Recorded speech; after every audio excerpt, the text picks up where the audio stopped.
Hi guys, welcome to this short blog related to the financial accounting paper analysis. So today I am very happy because so many students are messaging me, sir, we are going to get an exemption only because of yesterday's class of 6 hours related to the power play 2 exemptions. So whatever the estimation we have made, we have discussed totally 2 MQPs in a clear manner. From these 2 MQPs models only, they are asked today's exam. So including the dissolution 14 mark question also, the same model they are asking in the examination. So what we have estimated means, first we have estimated the PRS, but unfortunately we have got what mark? AS10 direct question from the MQPs only they have asked. Next rectification direct question from the MQPs. Bill of exchange. Next one hire purchase. So I have not discussed this one. So dissolution, stock and debtors method, insurance claims direct question, AS10 direct question and AS11 direct question.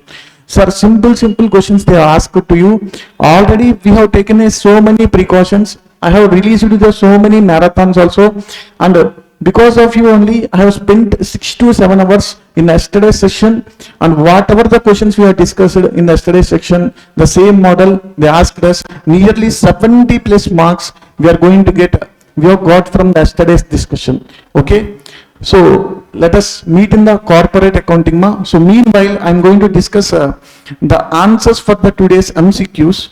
So see the answers ma. So first one answer is accounting period, second one answer sales book. When coming to the third one, they asked about the contra entry ma. So option C is the contra entry. Next one, fourth one, they're asking about the provision for discount on debtors. So 1,140 rupees. So next one, due date, they're asking ma 12th August 2026. So next coming to the commission calculation. So up to 1,60,000 we have to apply 2%. More than 1,60,000 we have to apply 10%. But the answer is 4,800.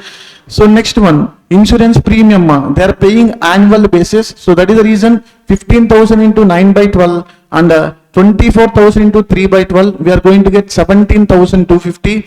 Next coming to the joint venture, how much amount Y need to remit it to X means 44,000 rupees. So next coming to the ninth point ma. So ninth one, profit sharing ratio 2:1, that is 1/3 plus 1/3, that is equal to 2/3 or 1/3. So what is the profit sharing ratio? 2:1.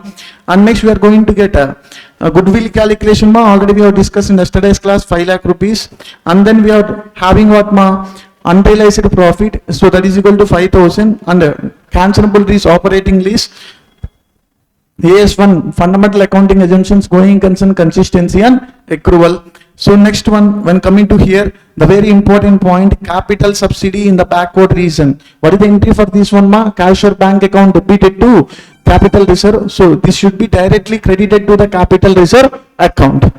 So next one, they have given the income and expenditure. We have to identify the receipts and payments account ma. So 20,000 plus minus and plus, we are going to get 1,64,000. Sir, in the same manner, we are going to discuss the corporate accounting also ma. We can meet there. Thank you. Have a nice day. All the best for your upcoming examinations. Thank you. Have a nice day. Bye bye.